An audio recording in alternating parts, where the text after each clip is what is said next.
buenas tardes, Sor Cristina. Buenas tardes, Padre Obispo. Tercera semana del mes de julio. Tercera semana, así mismo es, iniciando una nueva semana también. Estamos en la semana 16 del tiempo litúrgico. Cizaña y trigo crecen juntos y el Señor nos dice que hay que tener paciencia para que cuando madure el fruto poder distinguir.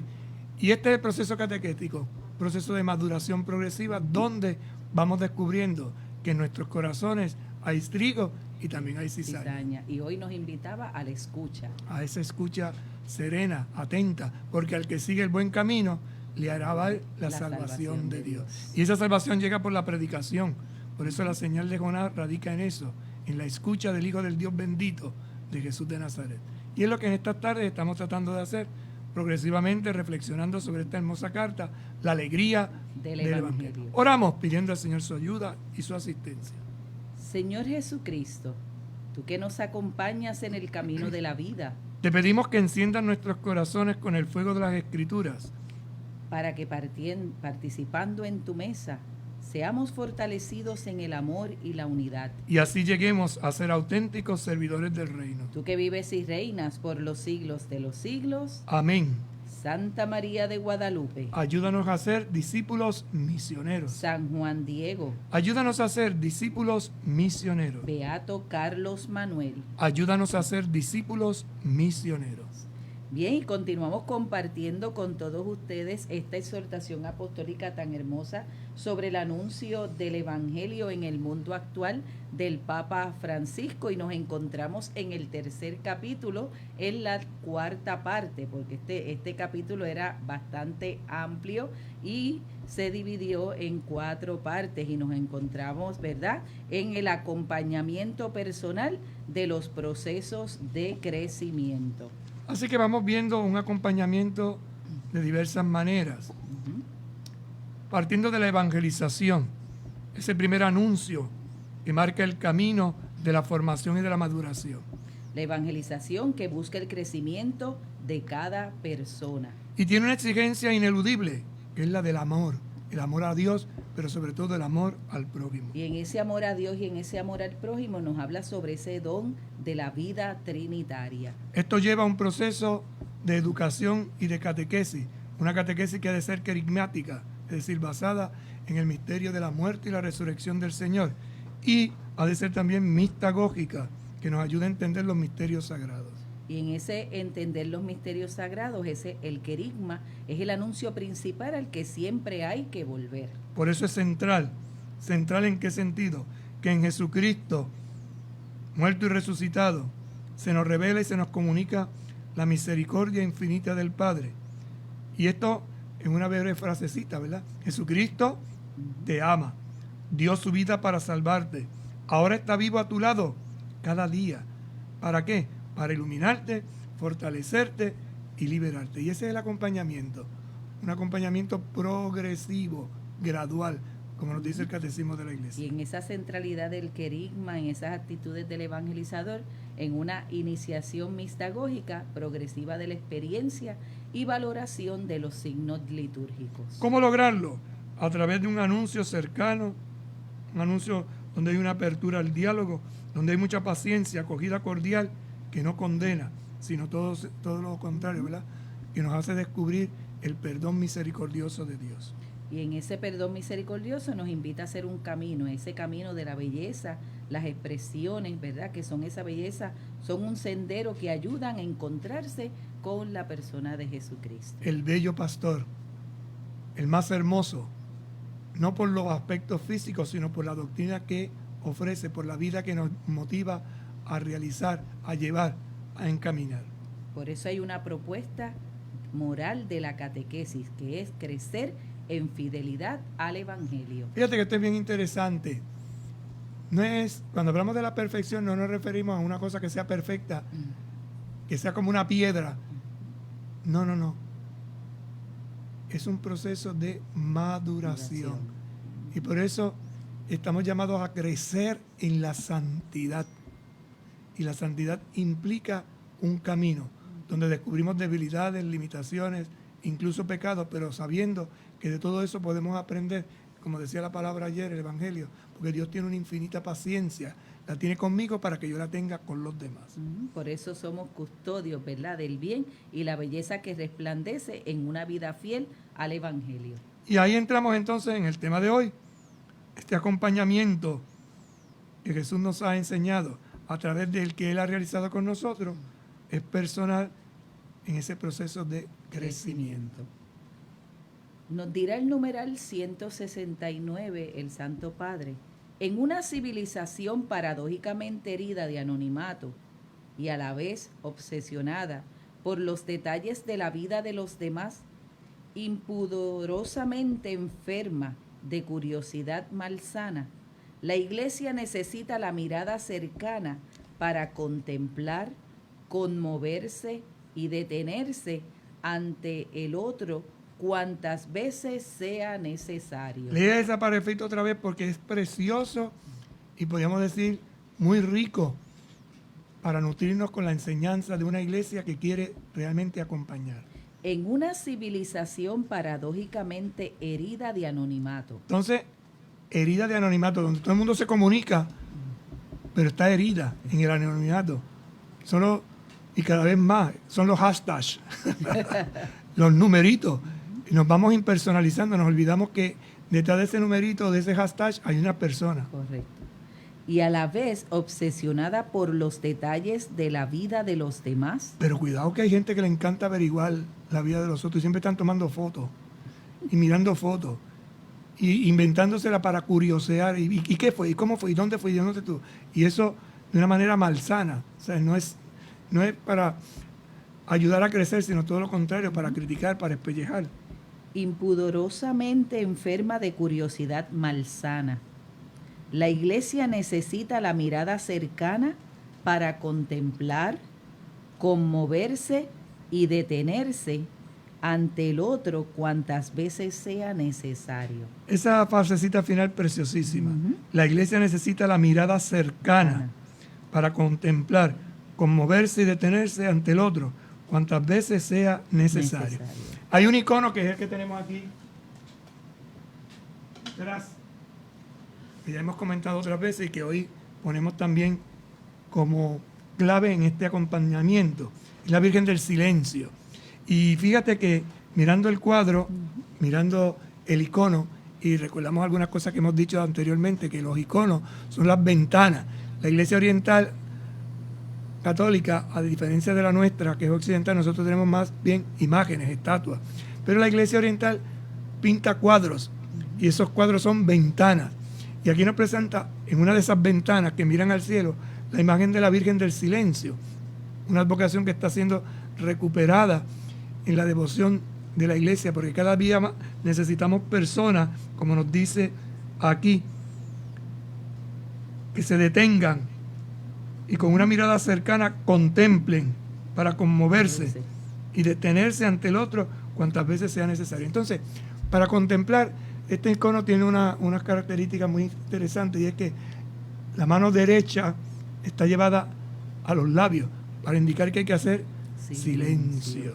Y la otra mano extendida, como dice, detente, párate ante aquí. Contempla, y a través de los ojos, si uno mira los ojos de este cuadro, de esta ventana, de este icono, son ojos que miran al infinito. Se te dice, haz silencio para poder contemplar. Y en esa contemplación, libérate de la curiosidad malsana. Conmuévete, detente ante el otro y trata de ¿qué? De responder. Por eso se hace una mirada cercana para poder contemplar, conmoverse y detenerse ante el otro cuantas veces sea necesario. Es decir, no andes con prisa, ve despacio, avanza con calma, pero detente, párate. En este mundo, los ministros ordenados y los demás agentes pastorales pueden hacer presente la fragancia de la presencia cercana de Jesús y su mirada personal. Qué hermoso, ¿no? La fragancia es el olor, el perfume que dejan las personas cuando vamos por un lugar. que a veces es peste porque es sudor.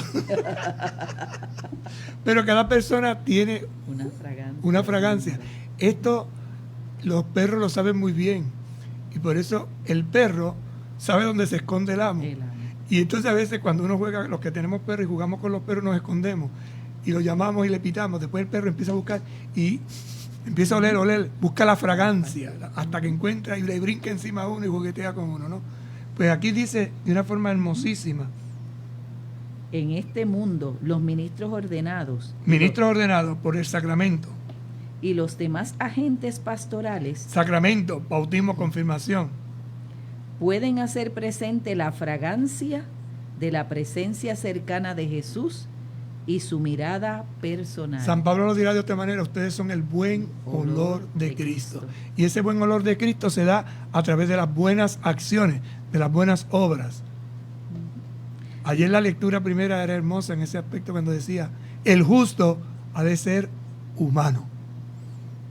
Tiene que tener esas características. El justo, el creyente, el que camine en la presencia de Dios. Mientras más humano, más entiende. Y por eso un justo que quiere ser fiel a Dios no quiere decir que no peque, que son dos cosas muy distintas. Porque dice el Salmo, 7 veces al día peca el justo. Por eso 7 veces al día se levanta para orar, para pedir la ayuda de Dios. Entonces ese justo, ese creyente, ¿qué pide? ¿Qué intenta? Ser fiel. Y por eso cuando uno no es fiel, o el pueblo no es fiel, los profetas llamaban a esa expresión de infidelidad adulterio. Porque el matrimonio es la expresión de un amor fiel. Y esto se expresa en los votos que pronuncian, ¿verdad? Te quiero a ti, me caso contigo, en las alegrías, en las penas, en la salud y en la enfermedad, y así amarte y respetarte todos los días de mi vida. Fidelidad. Por eso el que no es fiel rompe la alianza, rompe el pacto. La Iglesia tendrá que iniciar a sus hermanos sacerdotes, religiosos y laicos en este arte del acompañamiento, para que todos aprendan siempre a quitarse las sandalias ante la tierra sagrada del otro. Es una frase que ha cobrado fuerza extraordinaria, sobre todo entre los jóvenes. La Iglesia tiene que iniciar, es decir, tiene que preparar. ¿A quién? A los hermanos y hermanas de la comunidad. Y estos hermanos y hermanas son sacerdotes, religiosos, y laicos. Es decir, que no es simplemente para una casta, sino que es para todo el pueblo. ¿En qué? En el arte. Y el arte es una manera de realizar las cosas. Hay un arte para la música, hay un arte para la pintura, hay un arte para la educación, hay un arte para la evangelización, pero dice el arte del acompañamiento, cuyo texto principal y fundamental, iluminativo, es los discípulos de Emaús. Ahí es donde se condensa toda una, podríamos decir, pastoral del acompañamiento, para que todos aprendan siempre a quitarse las sandalias ante la tierra sagrada del otro. Y hace experiencia de Moisés, el Éxodo, cuando Moisés se fue a acercar a Dios, el Señor le dijo: quítate las sandalias porque la tierra que estás pisando es sagrada. En Christus Vivit, el Papa, al hablarle a los jóvenes, le habla de esa tierra sagrada que son las personas, que hay que descalzarse. Por eso no podemos ir a hablar con una persona con zapatos, con botas, porque pisamos. Y por eso vemos a los profetas, Isaías sobre todo dice, y el estrépito de sus botas, el ruido, la fuerza. No, es algo nuevo, es algo distinto, quítatelo. Es decir, vive la experiencia del despojarte, la esclavitud, la sencillez, la pobreza, la entrega. Tenemos que darle a nuestro caminar el ritmo sanador de proximidad. Mi prójimo, proximidad. Más próximo, el de al lado. ¿Quién es mi prójimo? Pero dice que ha de ser sanador. Y aquí hace referencia al buen samaritano. Con una mirada respetuosa y llena de compasión, pero que al mismo tiempo sane, libere y aliente a madurar en la vida cristiana. Fíjate, hermana y hermanos que me escuchan, cómo es la mirada que el Señor enseña. No es una mirada, como decía arriba, cercana. No, pero arriba decía una mirada irrespetuosa, una mirada malsana, Aquí es una mirada diferente. ¿Y cómo es esa mirada? Como la de Jesús.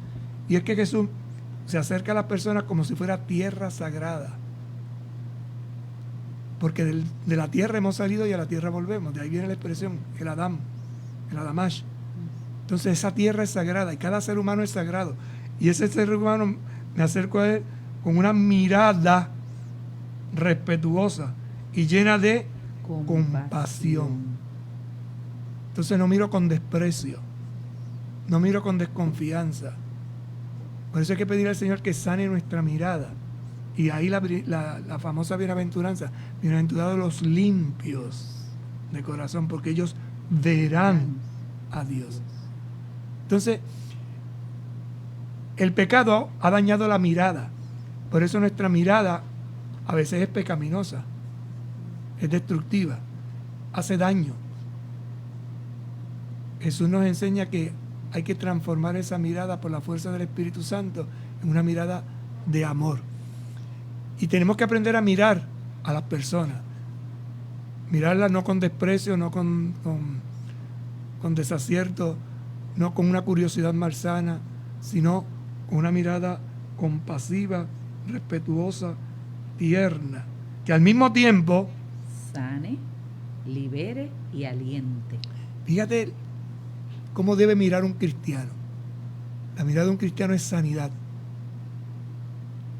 Me miró, y esa es la frase del Papa. Por eso el Papa habla tanto de mirada, porque la experiencia del Papa como joven, en un momento determinado de su vida, a los 17 años, y es la frase que él elige para su escudo episcopal y luego para el pontificado, es decir, el servicio como pastor universal, es: me miró con compasión, que es la mirada que le da Jesús a Mateo. Y el Papa se sintió mirado, en aquel entonces Bergoglio, se sintió mirado, amado en su profundidad, en su debilidad, en su pecado. Y eso le marcó para hacer la opción de vida definitiva. Luego le llevará a la compañía de Jesús, luego al servicio que realizó como obispo y ahora como pastor universal. Que sane, que me limpie, porque me libera y además me alienta. Cuando uno mira con desprecio a una persona, hace todo lo contrario a lo que dice aquí. Me alienta a madurar, ¿en qué? En la vida cristiana. ¿Y qué supone madurar en la vida cristiana? Ser fiel. No quiere decir no ser pecador. Es que aquí, esto es una línea bien fina, que era un poquito lo que ayer el Evangelio, o las lecturas de ayer nos decía. Porque nosotros hay que cortar por lo sano, ¡rah! Y sacamos a la gente. Y Jesucristo no actúa así. No actúa dice, así. Espera, porque una manzana podrida daña todas las... Hay que sacarla, arrojarla, arrancarla. Y eso no es lo que dice el Evangelio. Las parábolas de la paciencia que están en el Evangelio son hermosísimas. Ayer ya empezamos a leer una de ellas, ¿no? Arráncala, vamos a arrancar esa cizaña. Espera, que hay que esperar que madure, porque lo interesante es que Dios siempre espera que la persona cambie. Esa es su mirada de amor, porque es sanadora, es liberadora y es de aliciente. Cuando uno entiende esto, avanza. ¿Y de dónde avanza? Desde su experiencia. ¿Qué es lo que pasa con los discípulos de Emaús? Cuyo texto este año en nuestra diócesis ha sido el programático, ¿no? Cómo nos acompaña Jesús, sanándonos, liberándonos y alentándonos en medio de esta pandemia a seguir adelante. Y es interesante, Padre, porque en este numeral tenemos dos miradas. Mirada cercana para contemplar, conmoverse y detenerse, y mirada respetuosa y llena de compasión para que al mismo tiempo sane, libere y aliente a madurar la vida cristiana. Eso desde Jesús, pero desde la gente tenemos miradas malsanas. Ajá. Que son las que están obsesionadas por los detalles de la vida de los demás, porque son impudorosamente enfermas de curiosidad malsana. Así que no podemos olvidar esto, porque los ojos, ya dice la Sagrada Escritura, son las ventanas del alma. Y los ojos son tremendos. Por eso Dios le puso párpados. Y los párpados son las puertas. Y hay cosas que nosotros no podemos mirar, no debemos mirar, porque si miramos se desata toda una serie de pasiones, instintos. Entonces hay que purificar la mirada, hay que aprender a mirar. He comentado creo que en otra vez. Había una historia, una obra literaria que se llama La casa de Bernarda Alda, La casa de los 7 balcones, que leíamos en escuela superior, creo que era en segundo año. Y a mí nunca se me olvida la escena en que una muchacha pasaba y iba hablando con otra. En esa escena le dice, ¿viste cómo me miró ese hombre? Dice, pues sí, como todo. Digo, no. Jamás hombre alguno me ha mirado con la mirada tan limpia como me ha mirado ese hombre. A mí esa frase se me grabó. Y a lo largo de la vida, por las experiencias que uno va teniendo, uno va descubriendo eso. Cómo aprender a mirar sanamente. Que es lo que dice aquí el Papa, ¿no? Cómo aprender a mirar la belleza sin quererla poseer o dañar o hacer destrucción. Convertirla en obra de la creación. Y esa es la contemplación. Y vio Dios vio que todo era bueno. Cuando uno va leyendo el libro del Génesis, la creación, siempre dice lo mismo. Y vio Dios que era bueno. Entonces, en la creación no hay nada malo. Mala es la intención que ponemos nosotros para utilizarla. Cuando destruimos, cuando hacemos daño, cuando maltratamos. Esto nos lleva a una reflexión muy profunda de entender qué nos pide el Señor en este camino de acompañamiento. Aunque suene obvio, el acompañamiento espiritual debe llevar más y más a Dios. Entonces el acompañamiento espiritual me debe llevar a Dios. ¿Cómo es el acompañamiento espiritual? En quien podemos alcanzar la verdadera libertad. Me hace libre. El amor a Dios me hace libre. Entonces me debe llevar a Dios. Y Dios es libertad. Dios no esclaviza. Y entonces el problema para nosotros como seres humanos heridos por el pecado es que pensamos que Dios nos esclaviza. Porque Dios no quiere que haga esto. Porque Dios no quiere que... Porque Dios no. Y pedagógicamente, siguiendo el estudio de un estilo de enseñanza, los noes en nosotros causan más impacto que los síes. Y esto es una pedagogía que la recoge el Antiguo Testamento, sobre todo los 10 mandamientos. Si usted mira los 10 mandamientos, salvo, estoy hablando de la segunda tabla, las 3 primeras son las 3 de los sacramentos, de los mandamientos, 3 de 2 de 3, mejor dicho, son positivos. Amar a Dios sobre todas las cosas. Santificar la fiesta. Pero entonces está el en medio. No tomar el nombre de Dios en vano. No. Aparece el primer no. Entonces, entre los 3 hay un no. Si vemos la segunda tabla, esto es curioso. Si vemos la segunda tabla, el primero es positivo. Honra a tu padre y a tu madre. Pero de ahí para abajo, No matar. No todo es no. Porque era más fácil. Porque ¿cuál es la primera palabra que aprende un niño? No. Nadie se le enseña. Ve a los bebés. Y si no te la dice, te hace el gesto. el gesto. Entonces, curiosísimo. Y nos hemos quedado con el no. Y por eso toda nuestra vida es no. Porque Dios dice que no hagas esto. Eso no lo dijo Dios. Dios dijo lo positivo. El que escribió el mandamiento lo escribió desde su negatividad. Porque cuando decimos no matar, ¿qué era lo que Dios decía? Defiende la vida. No robes.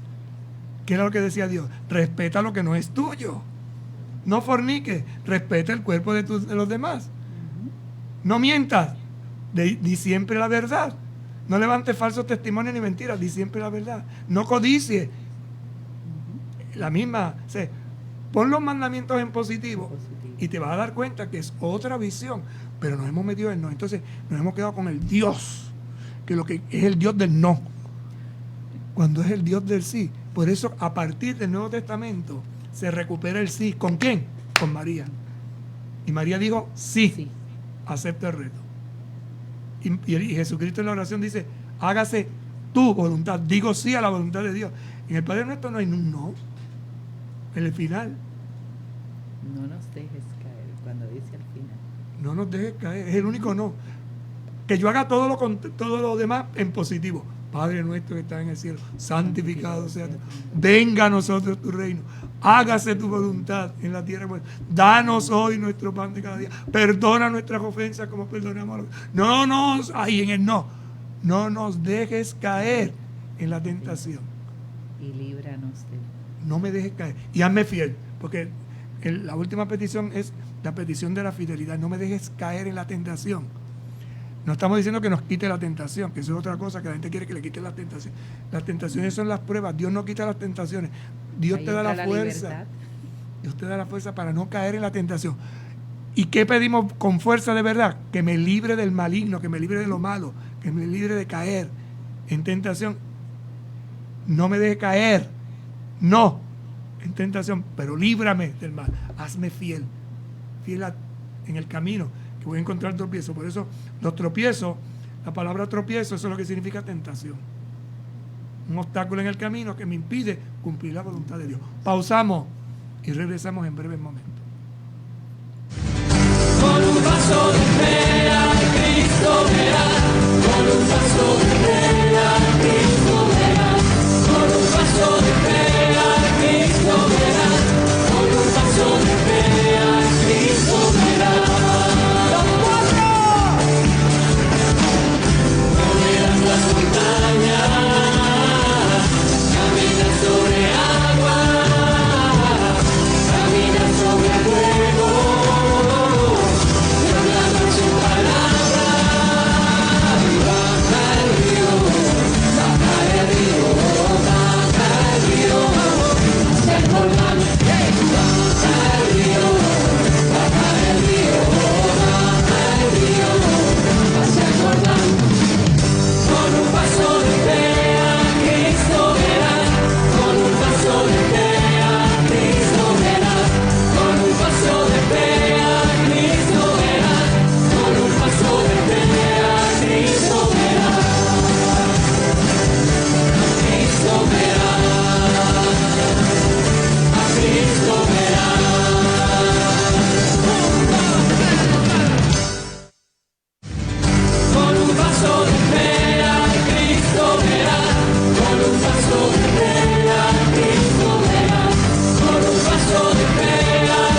Continuamos compartiendo con ustedes la exhortación apostólica sobre la alegría del Evangelio del Papa Francisco.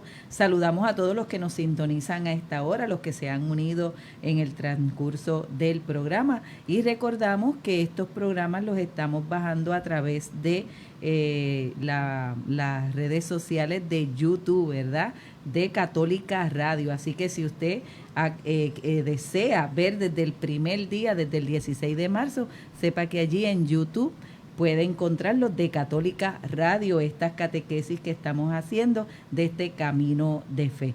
Y estamos compartiendo el acompañamiento personal de los procesos de crecimiento, el arte del acompañamiento, llevar a Dios, conducir a la libertad. Y estábamos en el numeral 169, donde nos invitaba a hacer unas miradas, ¿verdad? Las miradas cercanas para contemplar, conmover y detenerse cuantas veces sea necesario, pero también una mirada respetuosa y llena de compasión, pero que al mismo tiempo sane, libere y aliente a madurar la fe. Este acompañamiento pues también nos lleva a contemplar lo espiritual, ¿verdad? A llevar más y más a Dios, a quien podemos alcanzar la verdadera libertad. Porque estamos llamados como cristianos y cristianas en medio del mundo a hacer la fragancia de esa presencia cercana de Jesús. Cuando se celebra el sacramento de la confirmación, lo de la fragancia se nota de una manera más, iba a decir visual, pero no es visual, es más bien Sí, de olor, de olor, de los sentidos. Hermana, ¿cuáles son los 5 sentidos? Mirada, ¿verdad? Escucha, el tacto, 3, el olor, olfato 4, y el gusto, 5. Pues esos 5 elementos o 5 sentidos, ¿verdad? Son los que la Iglesia utiliza muchas veces en su liturgia. Y por eso el tacto, se unta el aceite en la frente del confirmando con un aceite especial que se llama crisma, que está preparado con unos perfumes muy especiales, olorosos. Y por eso, cuando hay un grupo numeroso de jóvenes que se confirma o de adultos, la asamblea queda impregnada de esa fragancia. De ese olor, de esa fragancia. Pues eso se trata. Y todo lo que uno toca, se le pega esa fragancia. Pues de eso se trata, de que los cristianos toquemos al mundo, el tacto. Y ese tacto tocado, ¿con qué? Desde la mirada sana, liberadora, alentadora de este Cristo que viene a atravesar la humanidad y a llenarla de ese buen olor, que es el amor, que es la fuerza del Espíritu Santo. Algunos se creen libres cuando caminan al margen de Dios, sin advertir que se quedan existencialmente huérfanos, desamparados y sin un hogar donde retornar siempre. La frase famosa de muchos, déjeme hacer lo que me dé la gana. Y es que si te pones a hacer lo que te das la gana, curiosamente haces todo lo contrario. Claro. Te vas alejando y por eso la experiencia es durísima. Te quedas existencialmente huérfano, rechazas a Dios, desamparado, sin un hogar donde retornar siempre. Y así hay gente que se siente, ¿verdad?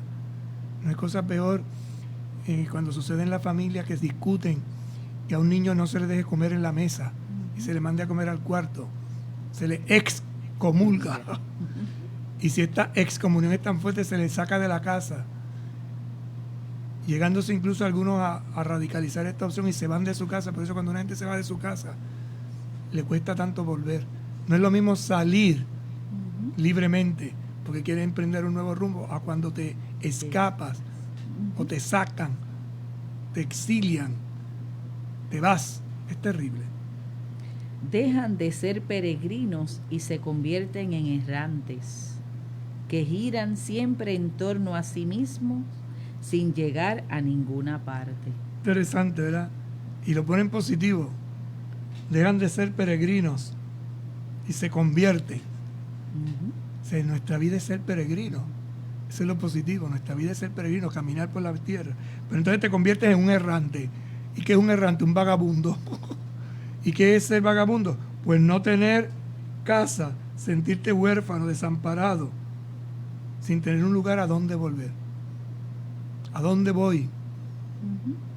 A veces la gran tragedia de muchas personas que deambulan por la calle es que no tienen un lugar a donde ir. Me botaron de mi casa, no tengo un punto de referencia, porque la casa siempre es un punto de referencia, por muy humilde o sencilla que sea, pero tengo un lugar donde ir. El errante no tiene, está apátrido, sin lugar donde descansar. Es terrible. Que giran siempre en torno a sí mismos sin llegar a ninguna parte. El acompañamiento sería contraproducente si se convirtiera en una suerte de terapia que fomente este encierro de las personas en su inmanencia y deje de ser una peregrinación con Cristo hacia el Padre. Es decir, encerrarse en sí mismo. La gran herida que tenemos nosotros marcada en nuestras acciones es el egoísmo. Un egoísmo que está fundado en la soberbia, querer ser como Dios, querer esa libertad absoluta y no someternos al proyecto de Dios. Pero entonces, el soberbio, además de ser soberbio, tiene otra gran herida, que es la de ser egoísta, y todo gira en torno a sí. Por eso dice, acompañar a una persona no puede ser una terapia que fomente que la gente se encierre en sí mismo, en su inmanencia, es decir, en lo que él cree, porque reafirma, apoya, sostiene todo lo contrario a lo que estamos llamados e invitados, que es el ser peregrinos con Cristo hacia el Padre. O sea, no caminamos solos. Por eso la palabra parroquia lo que significa es peregrino. Somos un grupo de peregrinos que vamos hacia el Padre. Y tenemos un punto de partida y tenemos un punto de llegada. ¿Cuál es el punto de partida? El bautismo. Durante estos domingos anteriores no se ha comentado mucho en la Sagrada Escritura, quizás algún predicador lo ha hecho, pero la segunda lectura de estos domingos ha estado hablando del Espíritu Santo. Y el Espíritu Santo está hablando de un parto, capítulo 8, que es lo que estamos leyendo. Y en ese parto se dan dos expresiones interesantes, porque es la creación entera está sufriendo un parto, decía hace 2 domingos atrás. Y decía, la creación está en el parto como una mujer que va a parir. ¿Y qué es parir? Que la criatura que lleva en su seno parte, sale, se pone en camino. Por lo tanto, ¿cuál es nuestro parto? ¿Cuál es nuestro punto de partida? El bautismo. ¿Y hacia dónde partimos? No a la tierra. La tierra es la peregrinación, partimos hacia el cielo. Entonces, desde el día que nos bautizamos, estamos caminando hacia el cielo. Como el día que nacimos, empezamos a partir, a caminar por la tierra. Es una comparación muy bonita de San Pablo que a veces no la hemos reflexionado lo suficiente, pero en la figura de la mujer que da a luz, que saca de la oscuridad, se ve todo un proyecto de maduración. Pues tú partes del seno materno donde estás muy segurito, y comienzas todo un proceso de crecimiento que va avanzando. Y más curiosamente, para el hombre de mujer de fe, para el justo, ese camino, esa maduración, mientras más débil se hace, más cerca está de Dios. Esto es lo más curioso. Sí, curiosísimo, en la debilidad en vez de ser en la fortaleza, ¿verdad? Que en el parto humano es al revés. Mientras más creces, mientras más te desarrollas, más te fortalece. Pero después llega un punto que ya no creces más. Y entonces comienza la debilidad. Y ahí es donde entra en juego la experiencia de la fe. Por eso dirá San Pablo, en mi debilidad, en mi vulnerabilidad, se manifiesta la fuerza de Dios. ¿De dónde viene todo esto? Pues de que San Pablo aprendió muy bien de Jesús a ser observador. Y por eso cuando uno lee los textos y las cartas de San Pablo, te habla de cosas prácticas de aquel entonces. Por ejemplo, de los romanos. Corran la carrera de Cristo, porque a San Pablo parece que le gustaba mucho el atletismo, porque siempre corre la carrera, brinca, no te detengas, la corona. Con la corona. O sea, que es curioso, ¿no? Los combates, siempre está hablando de combate. ¿Por qué? Porque había gladiadores. Entonces, está hablando a los romanos, está hablando a su cultura. Si San Pablo estuviera hoy, ¿qué comparaciones utilizaría distintas? Serían en este momento las tecnológicas. Y esa es la tarea del evangelizador. Esa es la tarea de la nueva predicación, que tiene que adaptarse a los elementos de ahora. Por eso, a veces tenemos que tener cuidado con ciertas comparaciones. ¿Sabes? Lo que en el lenguaje de San Pablo podía ser muy fácil y muy bueno y muy de entender. Por ejemplo, el combate de la fe. El combate. Pues hoy decir combate, pues no es como tan. En el lenguaje nuestro te hablan de combate y de una guerra ya. No, suspende.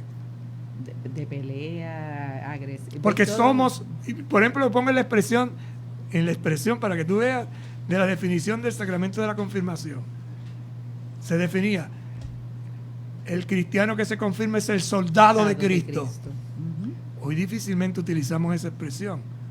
El cristiano que se confirma es el testigo. El combate, el soldado, es un testigo de la libertad. Pero claro, en una sociedad nuestra donde la guerra se ha sacralizado, pues nosotros como evangelizadores no podemos utilizar eso. No. Entonces hay que buscar el paralelo. Otra palabra para combate, lucha, esfuerzo, búsqueda.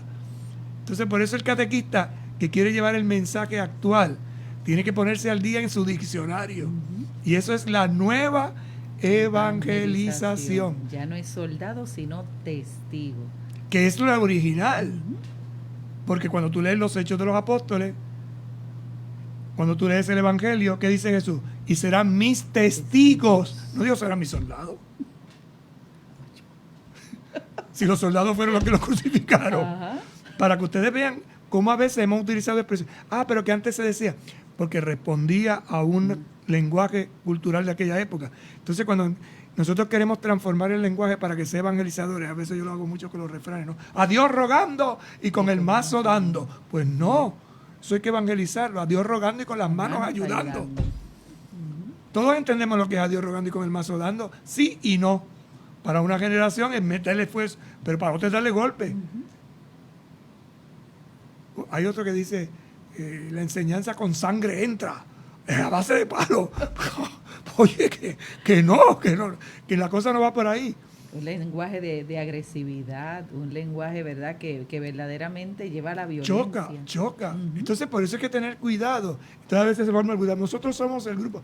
Por favor, no quiero ofender ni nadie se sienta aludido, aunque quizás alguno se va a dar aludido. Porque nosotros somos los soldados de Cristo y vamos a pelear contra las huestes del enemigo. Pero si es que ese enemigo es tu hermano. Cizaña y trigo. ¿Quién es el trigo? Yo soy el trigo, usted es la cizaña. Pues no, señor, en mi corazón se da trigo y cizaña. Pero nosotros... Van creciendo juntitos. Y de vez en cuando hay que podarlo. Hay que dejarlo que madure. Porque lo más curioso es que cuando se madura, es que se ve dónde está la cizaña y dónde está el trigo.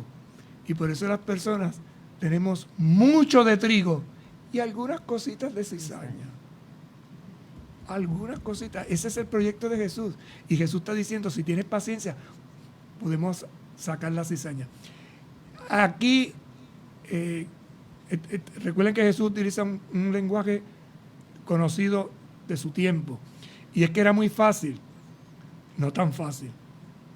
Por eso Jesús es observador y le dice, mire, es como el campo de trigo, porque en el campo de trigo, cuando tú siembras, todas las matitas se parecen, pero cuando llega la cosecha, el trigo se pone amarillito, y lo que no es trigo es cizaña. Y entonces rápidamente, visualmente se puede distinguir. Entonces por eso dice, sacaremos la cizaña, la hierba mala, porque ya ha madurado. Y entonces se ve que está... Por ejemplo, en los trigales, los cardos, que son negros, pues tú cuando ves el trigal lo ves rápidamente. Y esto es un proceso que tiene que ver con la observación. El tiempo se nos acabó. Wow, y muy interesante el tema de hoy, ¿verdad? Cómo vemos en ese acompañamiento personal de los procesos de crecimiento, cómo vamos viendo este caminar desde esa experiencia, desde ese arte, ¿verdad? Del acompañamiento, llevar a Dios para conducir a la libertad, ¿verdad? Y necesitamos de hombres y mujeres con experiencia de acompañamiento. Ánimo, pues. Le pedimos a la Virgen que nos acompañe, que nos asista, que nos guíe en esta ruta y en esta aventura.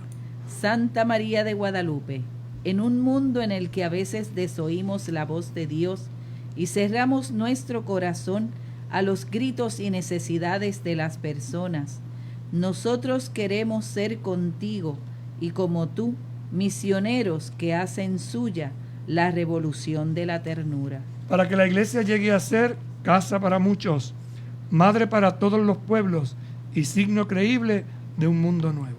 En estos tiempos de pandemia, ayúdanos a poner corazón donde la enfermedad ha provocado muerte, soledad, pobreza y desesperanza. Madre de Dios y Madre de la Iglesia, queremos guardar como tú la palabra de Dios y hacer la vida con generosidad y alegría. Acompáñanos en nuestro camino, para que no busquemos otra cosa que seguir a Jesucristo y buscar en todo la gloria de Dios. Amén. Amén. Que el Señor esté con ustedes. Y con tu espíritu. Que les bendiga y les acompañe el buen Dios Todopoderoso, Padre, Hijo y Espíritu Santo. Amén. Nos vemos mañana en este nuestro programa. Mi camino de fe, pasito a pasito. Buenas tardes. Ponte la mascarilla.